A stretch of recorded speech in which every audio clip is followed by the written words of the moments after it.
Hi, I'm Joe from School of Rock North Buffalo. When we're not making musicians, we're also fixing gear.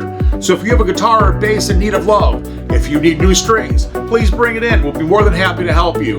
So not only do we do instruction and performance-based music, we also fix gear. So please bring it down to 9310 Trends Road, East Amherst, or you can give me a call at 716-317-7625. Again, School of Rock North Buffalo. We make musicians and we fix your gear. On this episode, Carl Canedy from the Rods.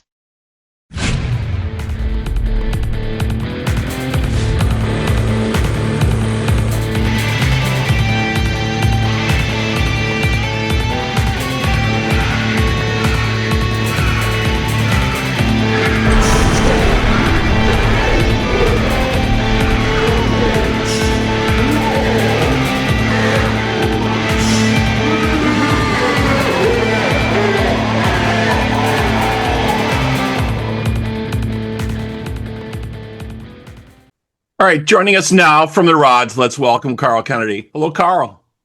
Hey, Rob, how are you? Good, good. So the Rods are back with a new album, Wild Dogs Unchained, and the playing on here is harder and heavier for the most part.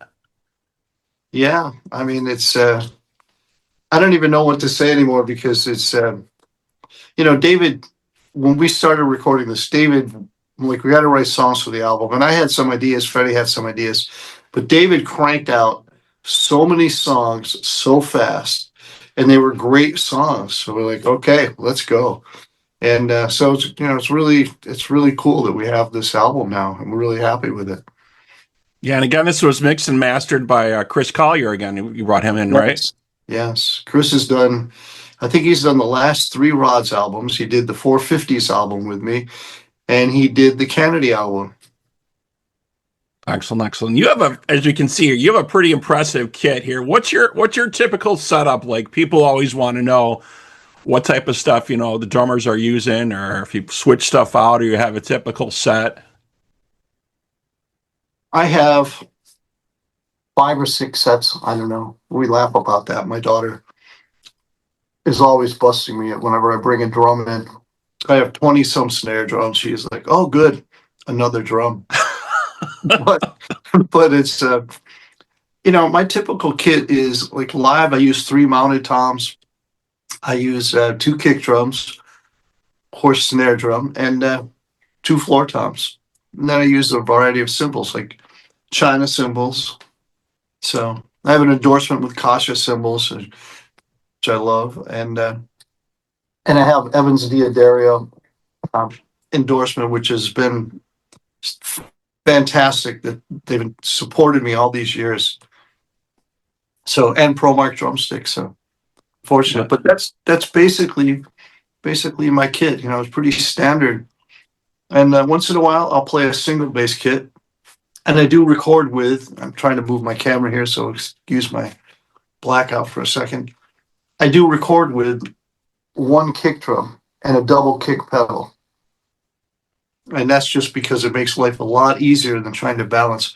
Although every drummer who plays double bass will tell you that having 2 kick pedals is the way to go, and that's exactly how I feel. But sonically, it's easier to do the double kick pedal when you're recording, for me. Gotcha. And I also read you originally answered an ad, I think, in Musicians Union paper for Carmine Appice offering lessons here. Yes. So was that originally like the first person you got lessons from professionally? No.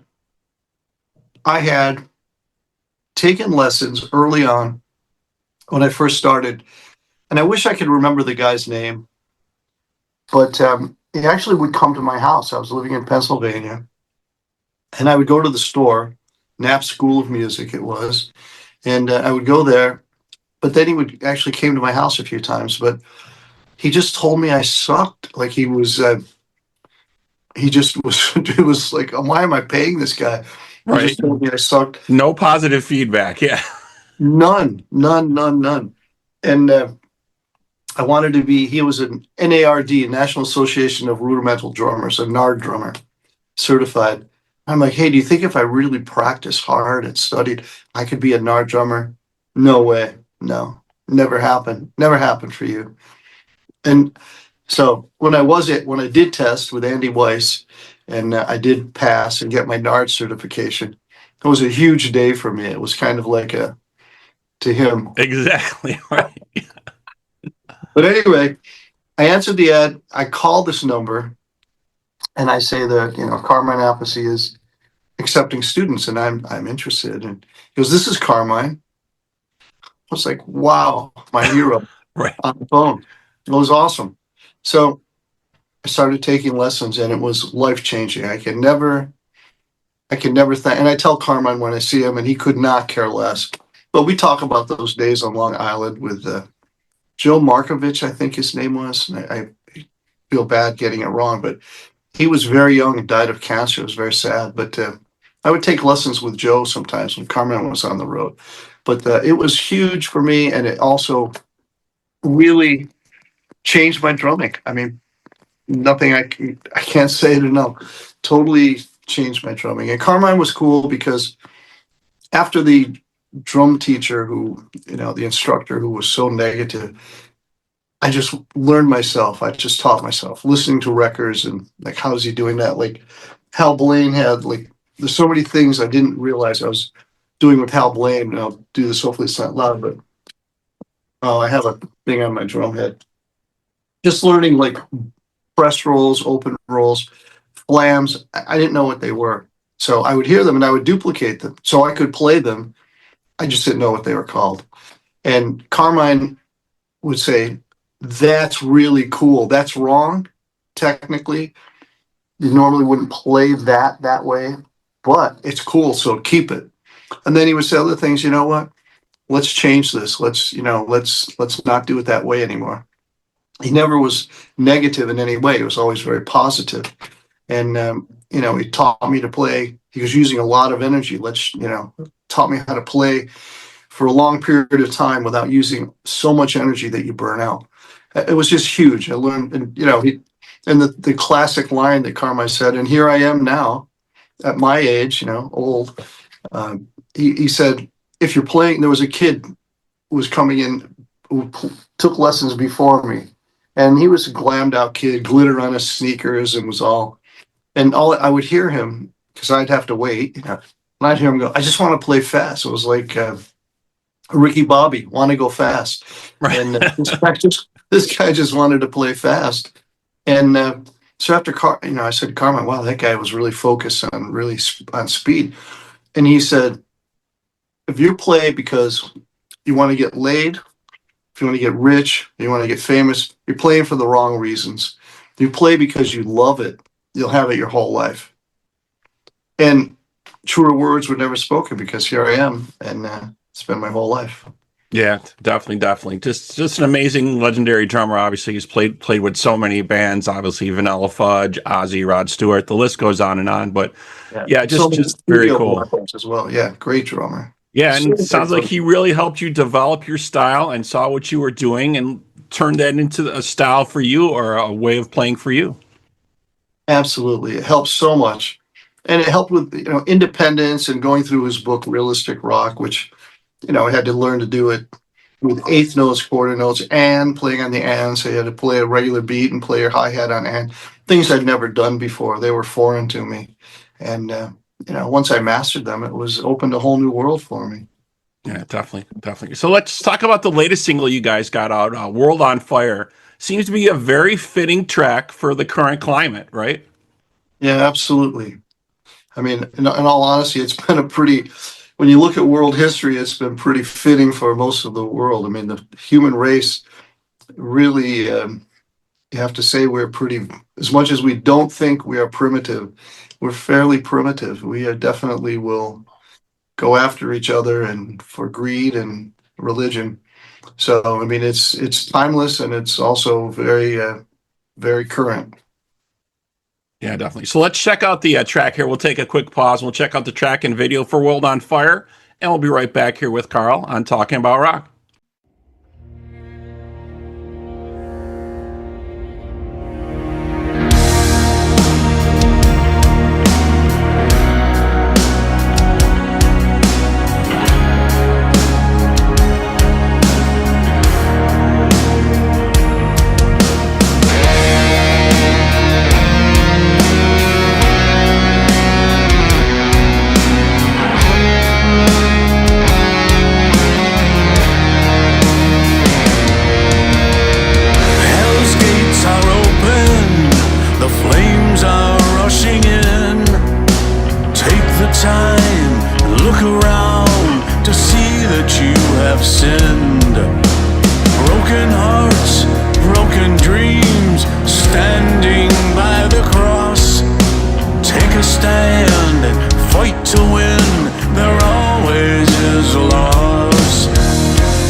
hard to face the writing on the wall.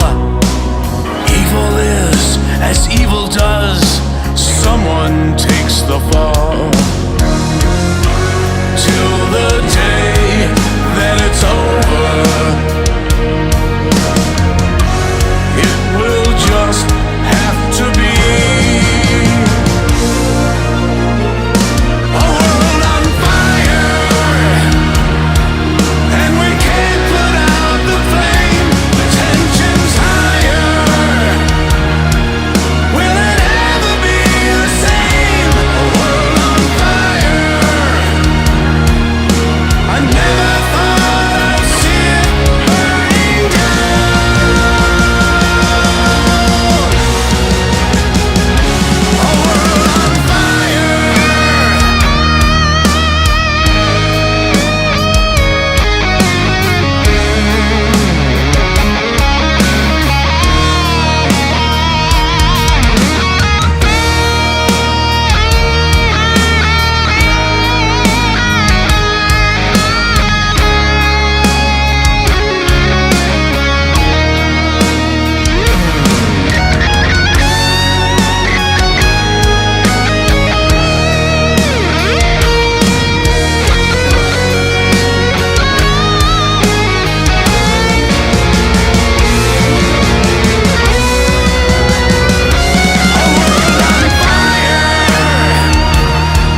And we can't put out the flame. The tension's higher.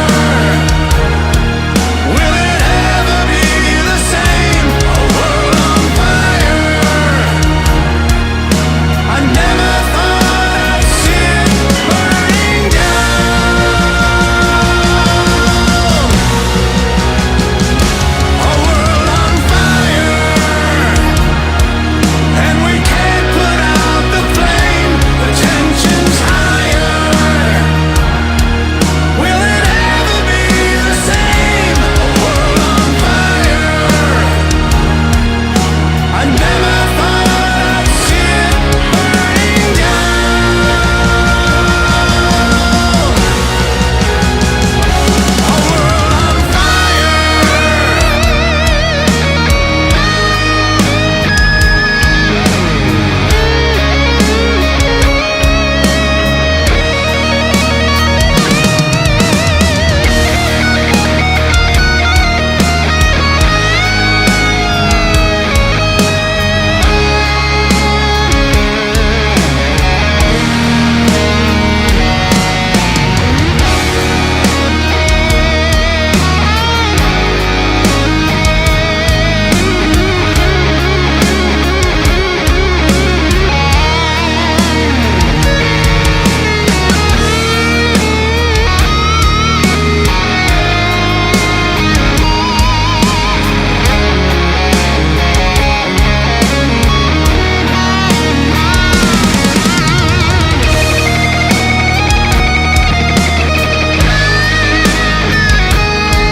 Okay, we're back on Talking About Rock here with Carl Canedy. So you're not only a legendary drummer, but also a producer for a list of artists here I was going through. So Anthrax, Fistful of Metal, Armed and Dangerous, Spreading the Disease, as well as Overkill's Feel the Fire, and Blue Tears, The Beast is Back. So just a laundry list here of production also for you. Yes, I was looking at my discography. I was going to put it online. Like 45 different albums I produced. A lot of product. I was shocked when we did my autobiography. Um, Doc Phil Harrington, who was transcribing all my notes and really did all the research. Um, he knew more about my career than I do. And he compiled this. And when I looked at it, I was shocked at how much work. He goes, you can't, you don't realize how much work you did over the years, like how it was constant. So it was great. It's great to see that and I go through my discography and realize that worked with a lot of artists. Yeah. Is there any current music that you listen to or influenced by that you could say maybe currently listening to at this point? Or I mean, I really like. I mean, I listen to everything. So yeah, I mean, and I certainly have gotten. So I've liked Gojira from the beginning, but bands like Sabaton, and Ghost, and I really like Dragon's Claw, Giles Lavery's band. I really think that's a great album. He's the singer for Jack Starr's album Out of the Darkness 2, and which I produced Out of the Darkness like a million years ago. But Giles sings for Warlord and he sings for Alcatraz as well. But this is his project and it is really, really good. But anyway, I listen to everything. I'm constantly checking out all kinds of music. And a lot of times I hear things that I love, but I don't know who they are. is there any artist that still influences you today, would you say? When you say artists, you mean drummer or bands? Probably drummers, yeah. Drummers. At this point, at time, there were drummers like Todd Zuckerman, Mike Portnoy. Mike Portnoy has been a recent thing for me, like the last 6, 7 years, something like that. I was never a fan of Dream Theater. My engineer at my studio, Pat, would play Dream Theater. I didn't get it, I didn't. It just was too mathematical and I wasn't enjoying it. But now I do. But back then I was not. And of course, I was really into Mahavishnu. That was Billy Cobham. So it wasn't the prog thing. I don't know what it was. It just didn't work. But then I discovered Mike Portnoy. But all those drummers now, like every drummer is playing gospel chops. So I learn them all the time. But there's some amazing drummers out there. So there's no one drummer now, but I watch a million videos every day. Right. It's all gospel chops and they're wicked. It's fun to play them.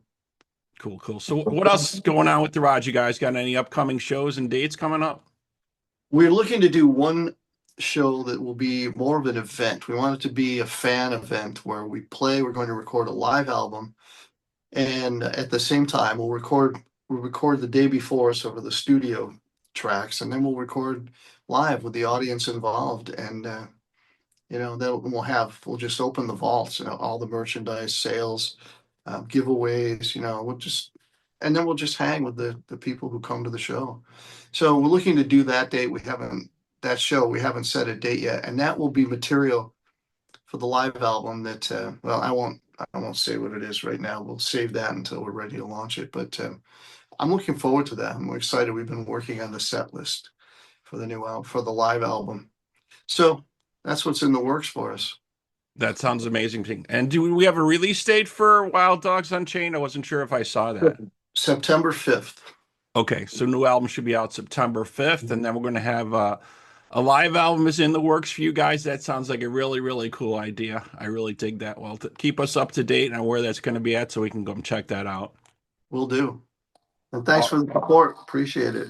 Oh, definitely. All right, so that wraps up this episode of Talking About Rock. Thank you to my guest today, Carl Canedy from The Rods. And to our listeners, we hope you're out there keeping the torch alive and supporting live music wherever you are. Carl, again, man, thank you. Thank you. Have a great day.